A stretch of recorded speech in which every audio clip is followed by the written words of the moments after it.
rates. What has changed is lender capacity. So that's why you're starting to see that average rate come down. When we were just absolutely swamped with millions of people trying to refinance and purchase at the same time, lenders, I talked about it, they throttled. They increased their rates to kind of slow down the volume flow. We did not do that. We're kind of paying for it right now, but we're catching back up as well. Right now, nationally, the average 30-year fixed rate mortgage dropped from 3.1 to 3%. I ran my pricing today. That same loan scenario that they gave us a 3% on, I'm still at a 2.875. So 2.875 on 30-year fixed money. I mean, who would have thought conventional loans under 3%? I mean, it's insane. VA loans still holding strong, right in that 2.875 range. Normally, government loans are, about a quarter point lower in interest than your conventional loans, but right now we're not seeing that because the number of government loans that are in forbearance. And so what you've seen is there's a lack of investor demand on the government side of things for those FHA VA loans, which is why those rates are equivalent to the conventional loans right now. They're not as secure. Previously, government loans, they sold better than conventional loans because they were secured by the government. But right now, with all the forbearance going on, I mean, if you look at the numbers, like the number of forbearance loans in forbearance has went down, but the number of loans in forbearance that are government loans is rapidly increasing. So there's more government loans in forbearance that's absorbing the reduction in forbearance in conventional market. FHA loans, FHA is probably the hardest hit. Obviously, we know most of those are lower credit-worthy borrowers. A lot of times that's the only program they have available to them. The rates on FHA loans are right about 2.99 right now. So that's kind of where we're going on in the rates market. We've been trading within about a 25 basis point range daily in the secondary market. So what does that mean? That same rate may cost 1/4% more or less on any given day. So we've been trading in that range for quite a while, 2 to 3 weeks now. The market's hot. Purchase applications compared to last year are up 24%. Refinance applications are still up like 50% compared to last year. So, I mean, it's still crazy busy. Had a lot of people, so I get a lot of calls from a lot of people, talk to a lot of borrowers, and one of the things they ask me is this a good financial decision to buy right now? Is this a buyer's market or a seller's market? So Alex, I'm going to go to your mantras. Alex, is this a buyer's market or a seller's market? Is this a buyer's market or a seller's market, Joe? Is it a buyer's market or a seller's market? You're my broker. You're sitting there. No, guys, that's why you need to put those acceleration clauses on your purchase contracts, because this is totally a seller's market right now. You're going to be getting multiple offers nonstop. Anthony, what do you think? Buyer's market or seller's market? I'm going to say the opposite. I'm going to say that it's a buyer's market.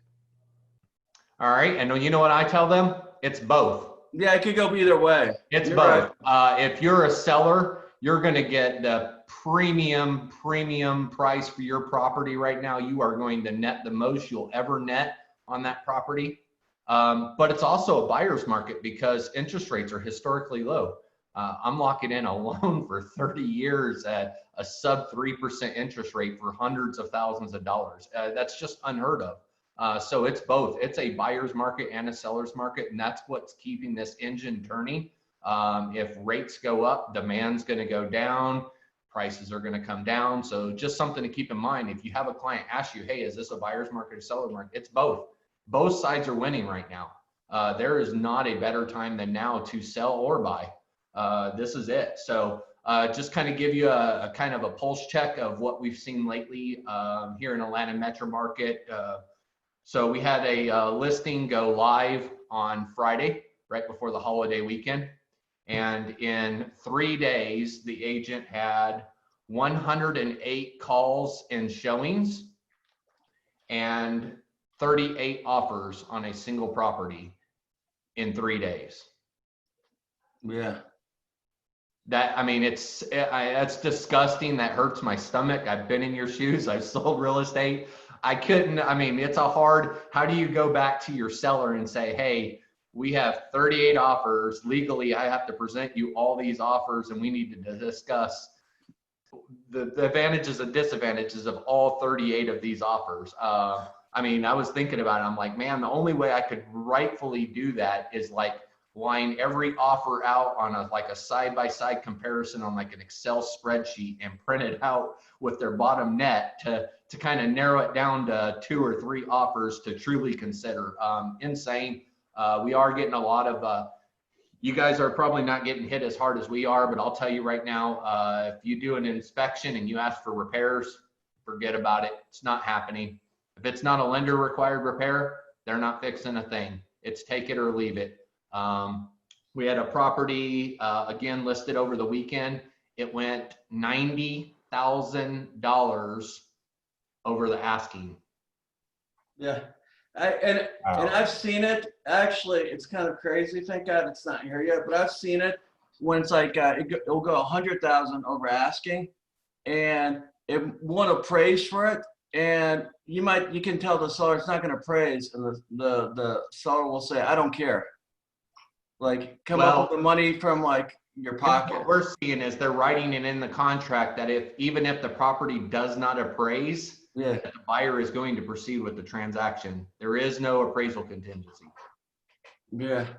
I had a buyer recently. I mean, they're bringing 10,000 to the table because it didn't appraise.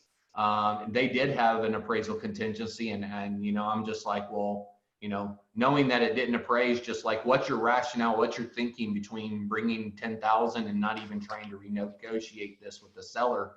And you know what they said?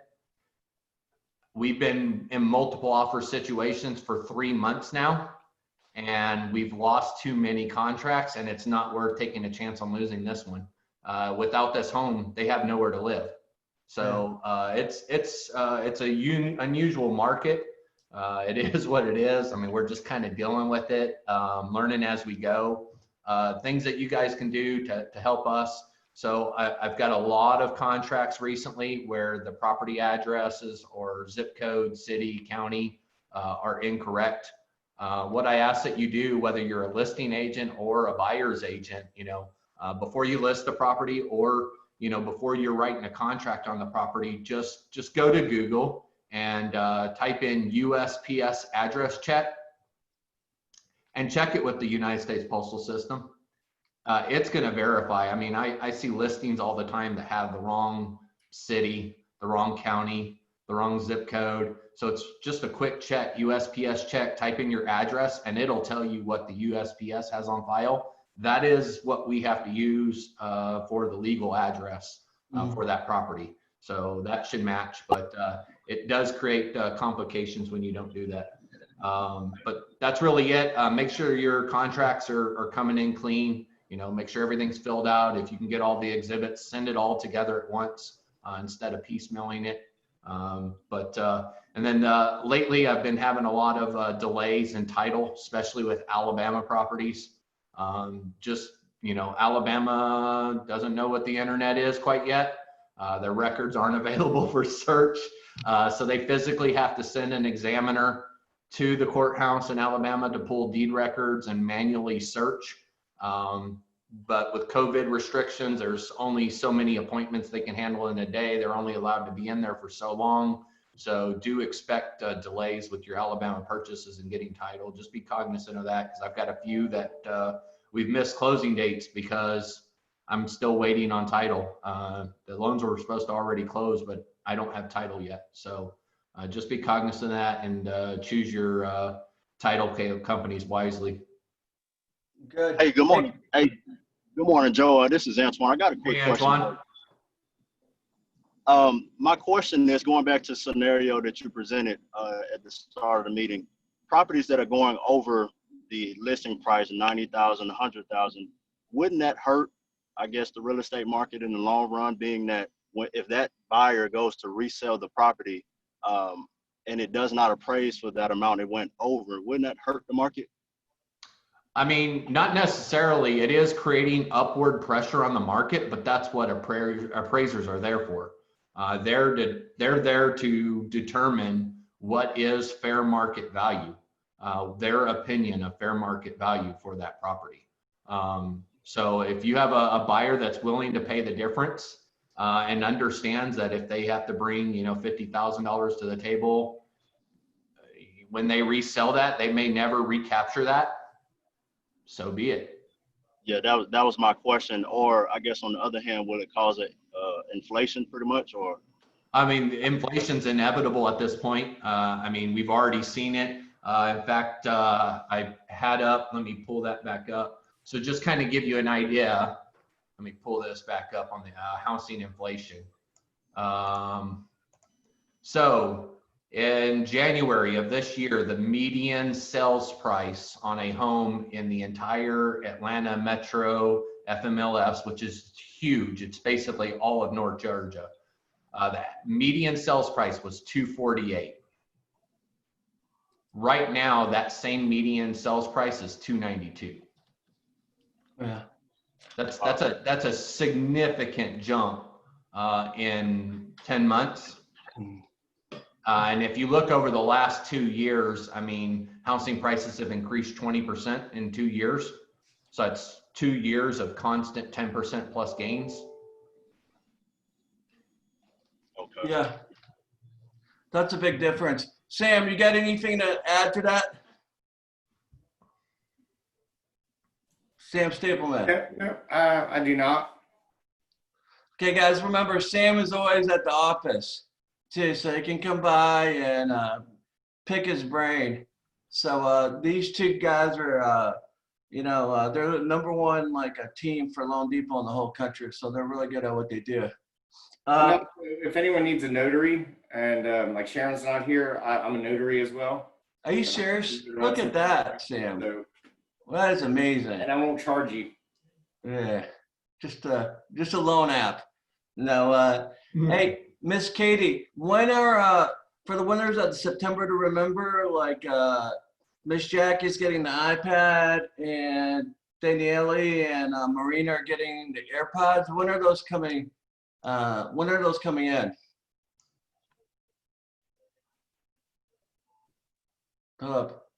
You're on mute. Unmute yourself. Oh, I'll unmute you.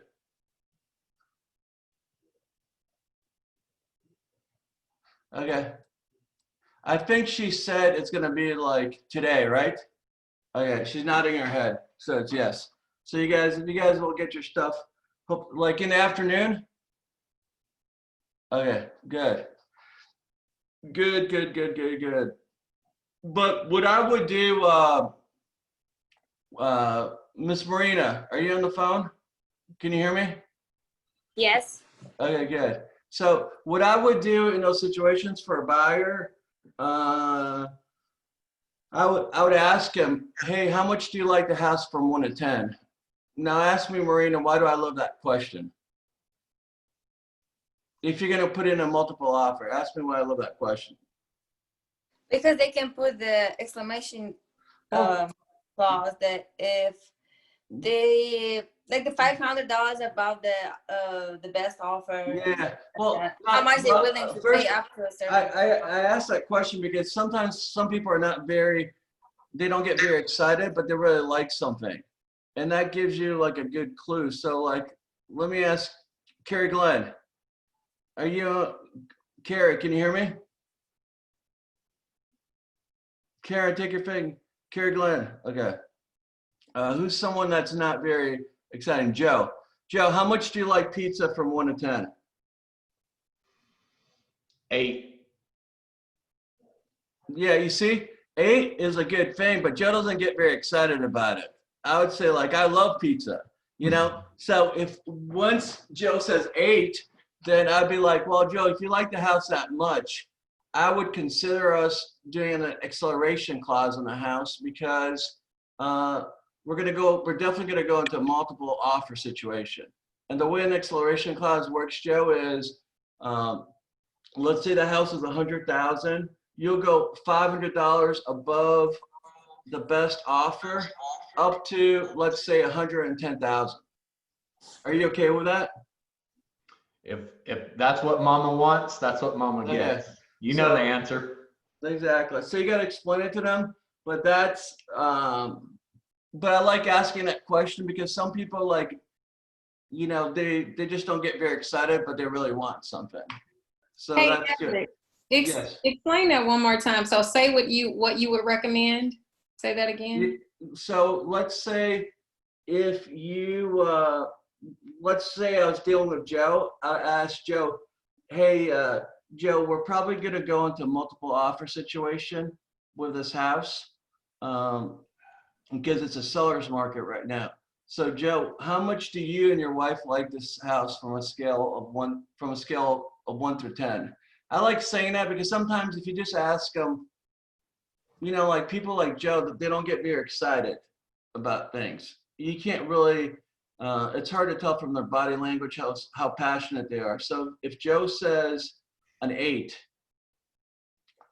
which I think that's my metrics for, you know, liking something a lot, then I would say, well, Joe, at this point, I suggest that we put an acceleration clause, escalation clause,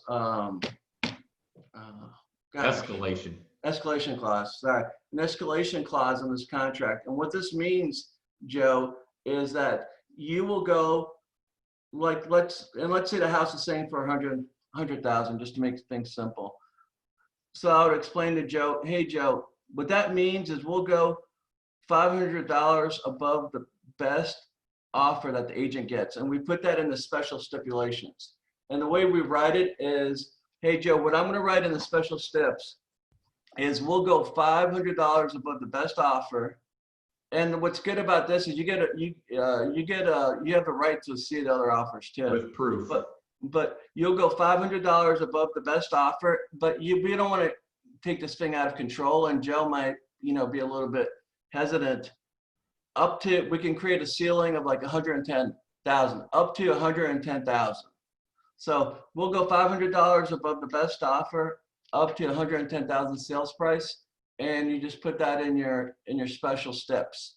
But that's because what usually happens in those situations, once you start losing, even if it's really your client's fault, once you start losing 2 or 3 multiple offer situations, they start kind of blaming you. I mean, that's just the way things work. So what I did to answer that question is I even do that with my wife. I always ask her from a scale of 1 to 10 how much she likes something, just for me to get a feel for how much the client wants it. Did I explain that? Okay. Did you guys understood that, right? Dolores? Yes, that was good. Thank you. Was that good? Good. All right. So I want you to get excited here. So I'm going to share my screen and I'm going to show you guys a couple things. First, I'm going to show you. Okay. Well, let me share. You can all see it there. And let me put up my Google Chrome. Can you guys see this first slide right here?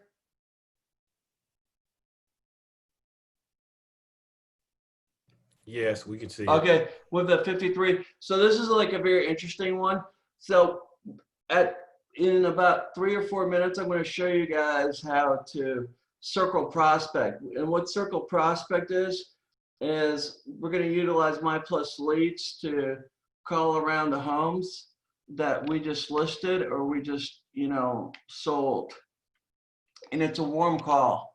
So, but the first thing I want to show you, and I think Joe was kind of like talking about this also, was that 53% of Americans at least have 50% equity, and 37% own the homes free and clear. I think that's a pretty amazing stat, Herman.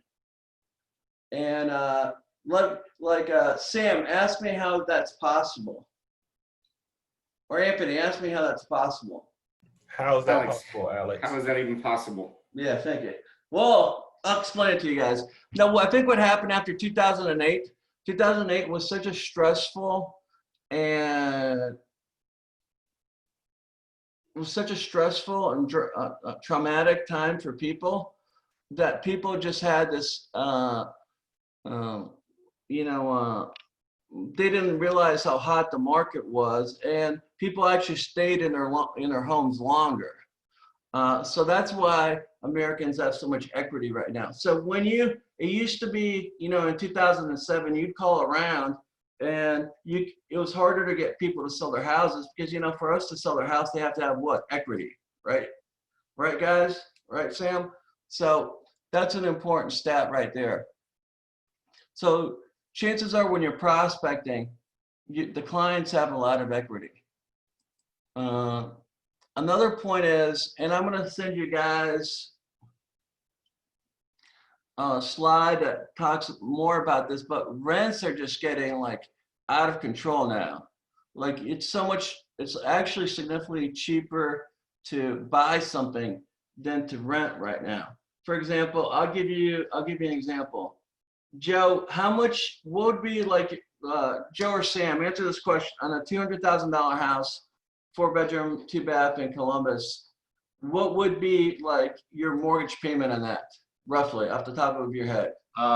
You're going to be at about, I just ran one last night, right around 1,400, 1,450 in your area, in Muskogee County. Okay. Maybe a little less if you're in Phoenix City, Fort Mitchell.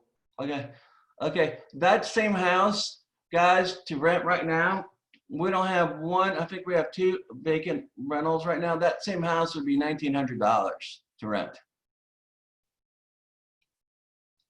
That's a big difference. So you'd actually be saving $500 by buying something. So that's an important slide. The third one, and I think this is just like an interesting one, but it shows how consumption, how consumption changed during this whole COVID, this pandemic. But like Daniele, what's the only thing that went up significantly during this time period on people's household spending? Groceries. Groceries. You see where like transportation is at? No one was traveling, right? And that's why all the airlines are like, they're asking for more bailout help. Or no one was going to the movies. I actually saw where a couple of movie theaters are shutting down. But because we were at home eating a lot, that's why a lot of people gained weight during this pandemic, right? They realized that we also need a bigger house because they're going to be working from their house. So not only do people realize that they need a bigger house, but guess what? The federal government really lowered interest rates. So this was like actually ended up being a perfect scenario for realtors. We're the only industry that's really doing well right now, except for groceries. Right, Joe? What else is doing well? Actually, so if you look at I can get you some updated charts, but right around June, July, we saw a home improvement spike. That's why you see like Lowe's, Home Depot, Ace, their stocks have skyrocketed. So has the price of lumber too. So a lot of people have realized they're spending more time in their homes. Those little repairs that they are putting off because they were making those trips or going out or weren't spending that much time in their home, they're now investing back into their home, doing those repairs, upgrading, improvements, conversions. So home improvement has skyrocketed really since around mid-June, late July. Yeah, and I was gonna say, if you guys want some phone numbers, there's only a couple home builders in Columbus that are still building. I mean, besides, if you try to call Roseanne Erickson, you're gonna get a voicemail. But there's still only a couple mom and pop builders that are willing to build right now. Why is that? Because the prices of all these lumbers, everything like that. How much has the price of lumber gone up, Joe? Like double? Last I checked, it was up like 115%. Mm-hmm. So a lot of these builders are having a hard time figuring out, you know, their profit margins in the situation. But I just referred someone to a pretty good builder, and he's still willing to build, and he's still willing to give you some time. A lot of these guys are so busy that, you know, they have more than they can handle. Hey, Alex, so what I'll add on that is I've seen a lot of builder contracts lately too. What I'm seeing now is builders will not accept the contract with any contingencies, no contingencies at all, none. And then also the deposits on these things are huge, like 1% at time of contract. You have to put down like an additional 5% at framing, and then additional 5% at the finishing stage. So basically, you're going to be at 11% in to the transaction before you even get to the closing table. And they don't care if that's an FHA loan, a VA loan, they don't care. You're putting 11% in. So I had an agent call me like, oh, it's 100% financing. They can't do that. That's illegal. And I'm like, no, they can. And I'll still do 100% financing. That 11%, the buyer can get back at closing if the builder's paying all the closing costs. So they can get their money back. But the deposits on these new constructions, I had one yesterday. It was a $400,000 home, and they want an $80,000 deposit in order to accept the offer. So let me ask you a question. No contingencies, not even a contingency on the sales price? No contingencies. So Zero. how does that work? How's that even a contract? Like, because isn't there like, It's a contract with no contingencies. You have no out. You have to put a deposit down. You either close or you don't. okay. Well, that's good. So good piece of information, Joe. That's good. So let me guys show you now about like My Plus Leads, and I love this program for prospecting and getting all kinds of different leads. So what I want to do is I sent out the passwords before on this, and I'll send it out again, but I'll send out the login and the password to you guys after I finish a little presentation. But what I want to show you is once you log in, you'll come to something like this. Okay, this is what it's going to say, a dashboard. And in the dashboard, it'll give you like all the for sale by owners, expireds, and it'll give you like the pre-foreclosure data. So for example, if you click over here, it says physical, expired, or pre-foreclosure data. So if you click over here, you'll see here you have some FSBOs with their phone number. Then you have, you know, notice of trustee sales, So it gives you some good information. But what I wanted to get kind of like really emphasize was when you go back to the dashboard, you're going to go to neighborhood data, okay? And we're going to do a search here. Marina, what's an address? Didn't you just put something under contract this weekend? No. I just made an offer. Okay. What's the house you have under contract right now? So it's 1521 Coffee Court.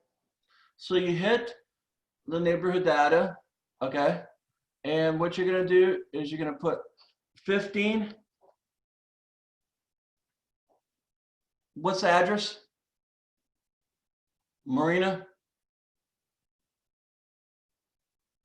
Oh, it's 1521 It's Coffee. 1521 Coffee Court. How do you spell that? COFFEE. Coffee, Okay. dude. Yeah, coffee. Like that. Okay.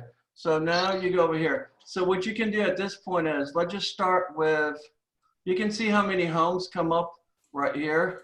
But let's just do like a 0.1 radius on it, okay?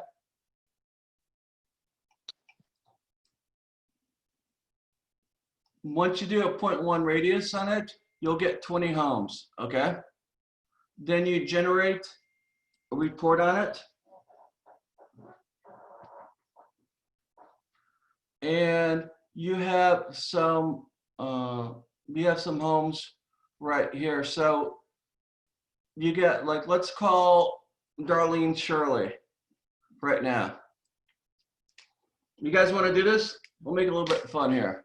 So what I would say is when I call Darlene Shirley, I would say, hey, Miss Darlene, this is Alex with Century 21. Did I catch you in a good or bad time?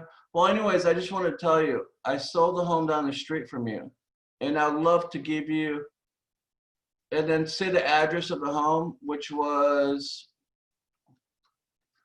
what is it, that coffee home? What's the first number on that coffee home? 1521 Coffee Court. Okay. Okay. And, you know, and I love to give you a free market analysis. When's a good time for me to do it? So I'm actually going to call her up right now. You guys want to do it? Make it a little bit more exciting? Make it a little bit more fun? Yes. Yeah, get excited. Gosh. All right, so here it goes.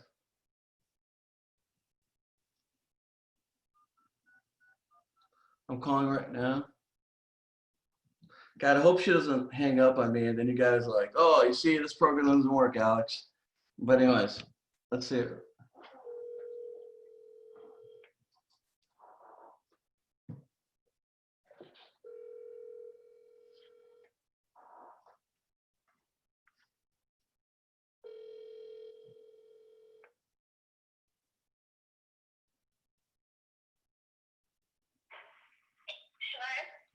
Hey, is this Miss Starlene? Yes. Hey, ma'am. My name is Alex. I'm with Century 21. I don't know if I caught you in a good or bad time, but anyways, I just want to tell you, I sold the home down the street from you. I don't live there anymore. Okay. Okay. I sold my house. I sold my house. Thank God. And Okay. the person I got in touch. Well, I've already sold my house, so you might want to contact other neighbors on that street. But yeah. Okay. Well, It listen. feels like a hot time over in that neighborhood now that I've moved away. I miss it terribly, but I relocated into an apartment because I'm getting older. But I have a great apartment. Yes, It worked ma'am. out really well. Good.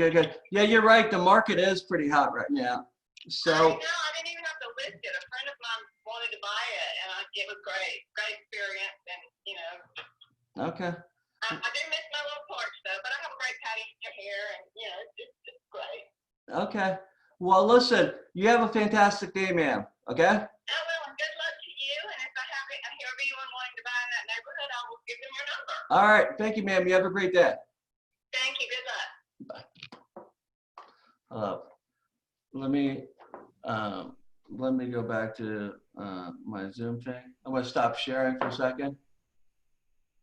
All right, see guys, you see how awesome that was? Did you guys hear that?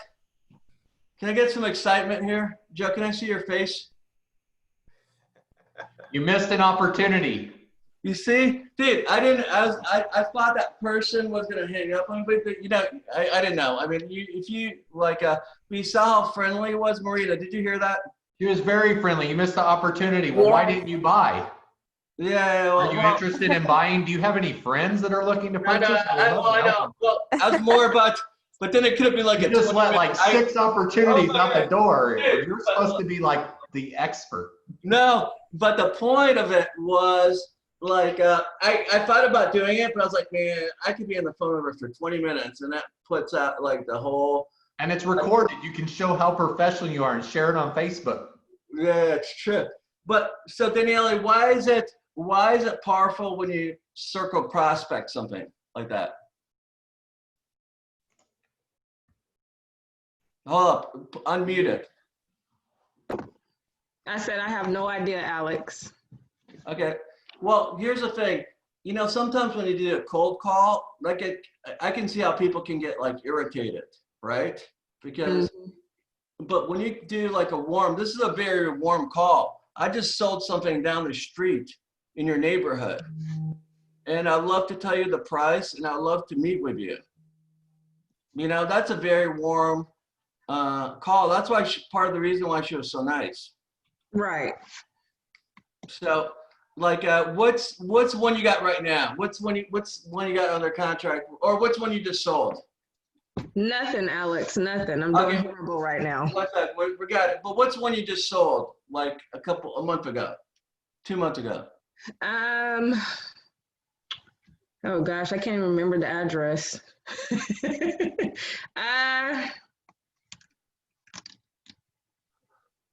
Harmon, give me Yeah, I can't remember the address. Harmon, give me one you just sold. Harmon Ivy, are you alive? Someone give me a house they just sold. Anthony. 7008 Deerwood Lane. Okay, 7008 Deerwood Lane. Deerwood Lane. Okay, so now I'm gonna jump back here on, I'm gonna share my screen again with you guys.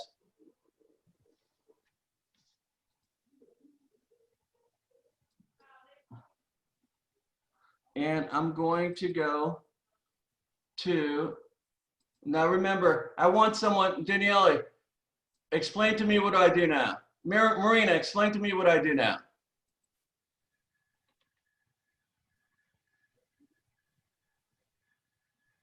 Marina, okay. Well, Yes. explain to me like if I wanted to look up the 7008 Deerwood Lane, see the homes around it, what would I do? Well, you can call them. I know you can call them, but how do I get to that information, Marina? Well, if you sold the house in that neighborhood, you just let them know. Maybe they want to sell. No, I mean on this program, My Plus Leads, how would I get there? Oh, so you put the address in, and you put the 1 mile radius. I got you. Okay, so where would you hit? Where would you go right here? See, I'm on my phone, so I can't really Neighborhood see. data. Yes. Neighborhood data, perfect. Now we're gonna hit search. Proceed without saving. So now once we do neighborhood search, I'm gonna put this address in, which is 7008. 7008 Deerwood.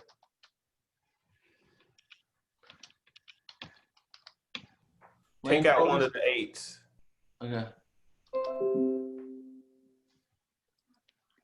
Okay, let's do, Yupatoy is a little bit bigger, so let's do like a 0.2.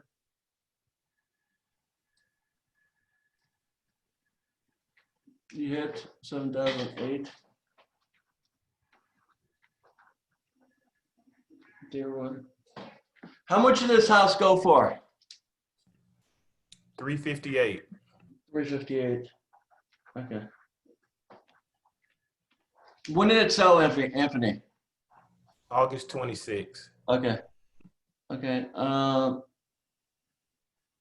So what I'm going to do is I'm going to start off with calling this, I guess, how would you put it? Mishkok?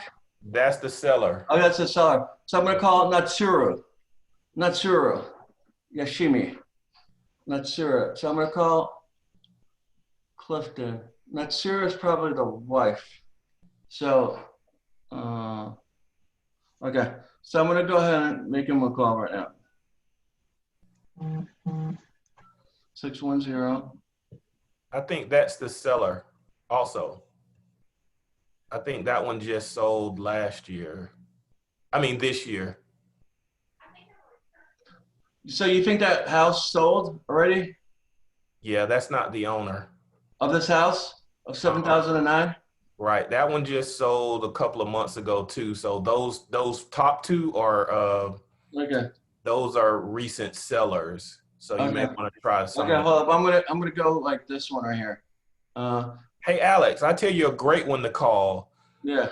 Call I'll tell you what. 8005 Judy Davidson. That's Shep's friend. Okay, I'll tell you what. Why don't you do it right now? Okay. She actually knows me. Okay, go ahead and do it. Let's go ahead and do it. This is great. I just sold this house, Miss Judy. One of your neighbors, Miss Mark Mishikoff. Is that how you pronounce it? I don't know how to pronounce it. Yeah, But- you me tell you why it wouldn't be good for me is because this is my house. So Judy, I just moved in next to her. Okay. All right. Well, I want you to call another one here, Anthony. I'm gonna put Okay, you in a. Let's call Lynn Kravinsky. Which one is that? 8013 Deerwood.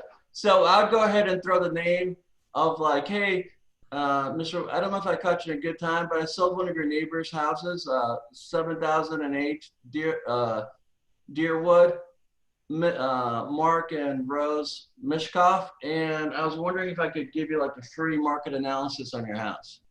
Okay, and she's gonna say, "Hey, Anthony, isn't it you that just moved in that house?" Well, I mean, choose someone from this list that like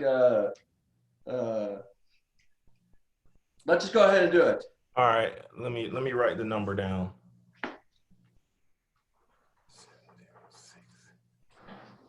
Is that 568-1242? Yeah, that's it. 568-1242. All right. Now, I want your charming voice. You can't be scared on this, Anthony. I know you're not going to be scared. You're a champion. Go ahead. That's my little pep talk. I mean, you lost to me in fantasy football last week, but that has nothing to do with this. Kravinsky? Yeah, Kravinsky. Oh.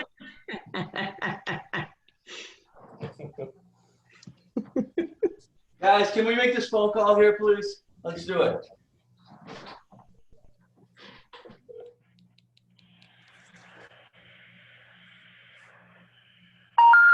We're sorry, you have reached a number that has been designated.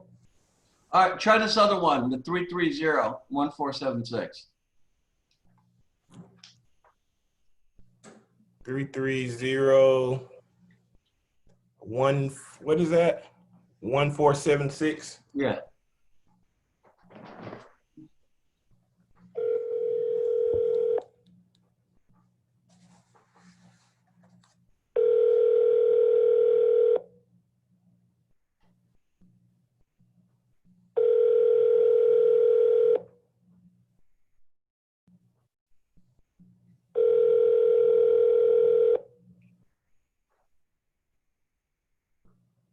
Telephone number 706-330-1476. Can't take your call now. At the tone. All right, Alex. Well, I'm gonna do it. I'm gonna do this next one here. All right. I'm gonna do Galinsky over here. 8008 Deerwood. So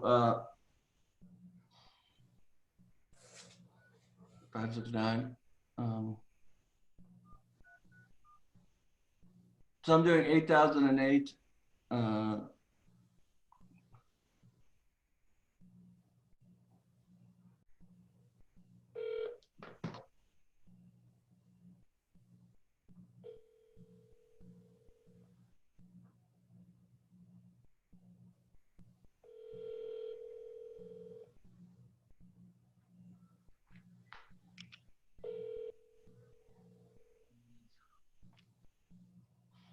Hello, we are not available now.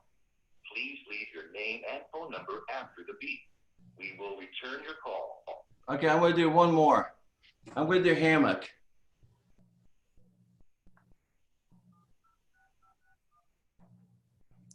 I would have tried Judy Davison. You want to do Judy Davison? Where's she at? Yeah, try them. They're at home. Okay, Judy Davidson. Okay. 706-561. Should I throw your name in there or not? That's fine. You can.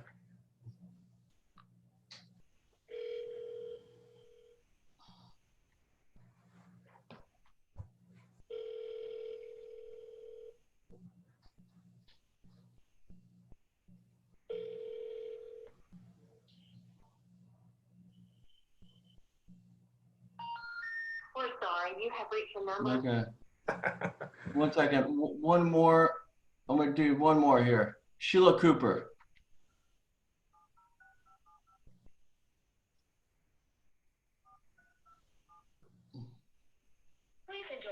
and ring back tone while your party is asleep. Your call has been forwarded to an automated voice messaging system. 70. Oh, I'm gonna call one more people. These Mahindra. Let me call them. This is my last one.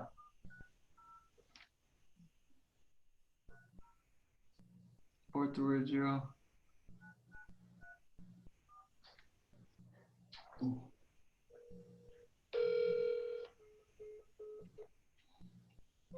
Let me do it one more here. Mahindra. Christopher. Did we call this Christopher Davis? No.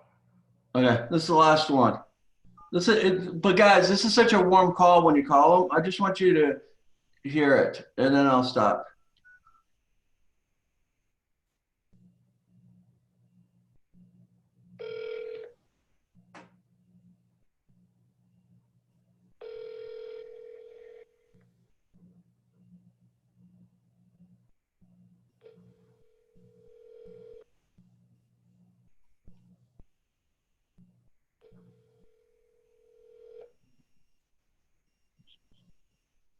Hello, you've reached 706-562-0265. We are unavailable to take your call, but please leave your name, number, and a brief message, and we'll get back to you as soon as possible. Thank you. Let me try the cell phone. That'll be the last one. And then we'll wrap it up. 706-442. I've got a question. Why don't you leave messages?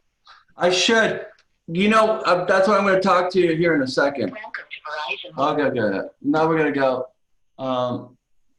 Let me stop sharing my screen.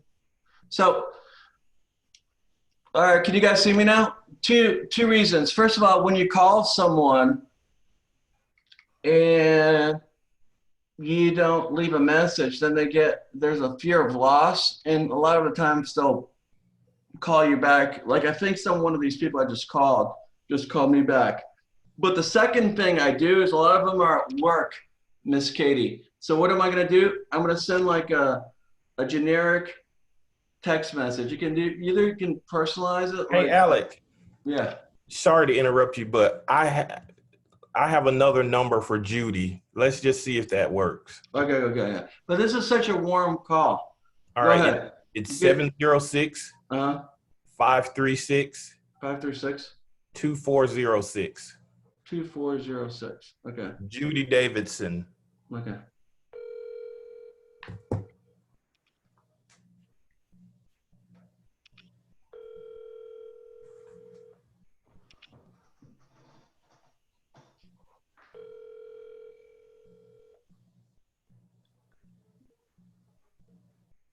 Hello? Hey, is this Miss Judy? Yes. Hey, Miss Judy. My name is Alex Roswadowski. I'm with Century 21. I don't know if I caught you in a good time or a bad time, but one of my coworkers, Anthony Smith, he just sold a house down the street from me at like 7,008 Deerwood. And Yeah. and he lives next door to me. is that right? Okay, good. It's his house. Yeah, it went for like 358, but I wanted to see. I don't know if I caught you in a good time or a bad time, but I don't know. Did you want me to like give you like for us to give you like a freer market analysis on your home or anything like that? No, thank you. We're going to live here until we have to move to assisted living, so we're good. I got you. How's that? That's a pretty nice neighborhood, isn't it? It is. Yes, we love it. Okay, good. Well, Miss Judy, you have a good day. Thank you, ma'am. All right, thank you. Bye-bye.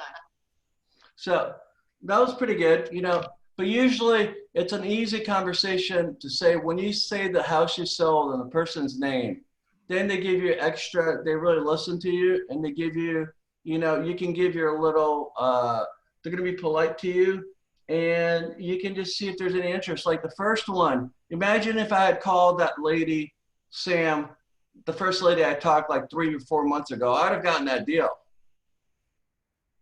Yeah.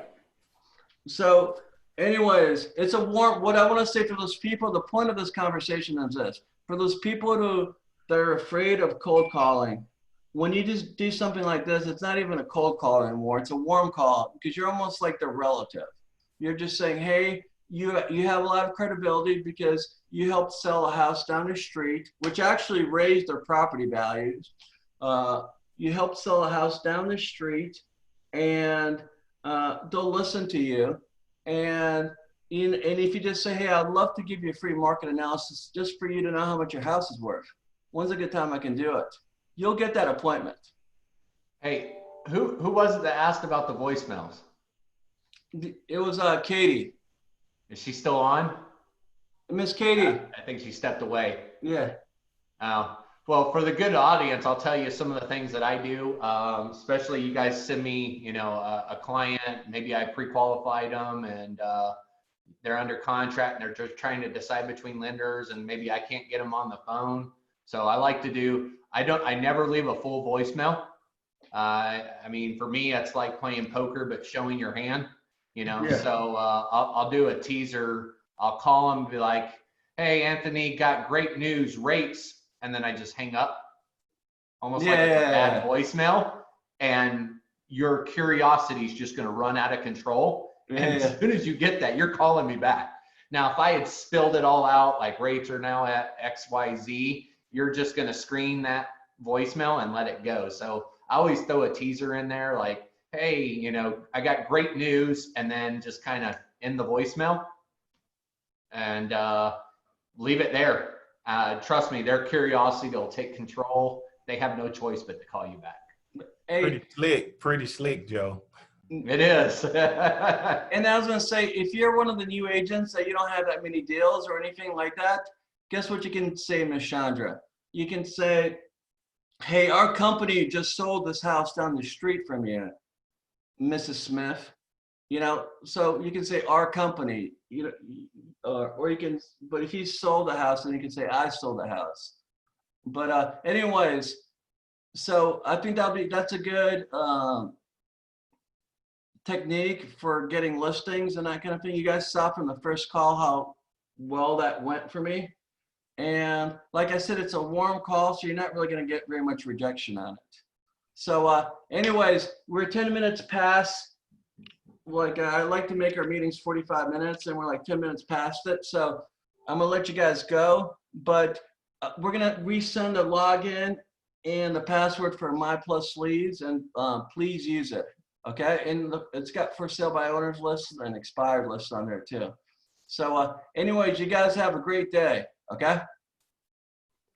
Thank you. Thanks, Alex. Thanks, Alex. Oh.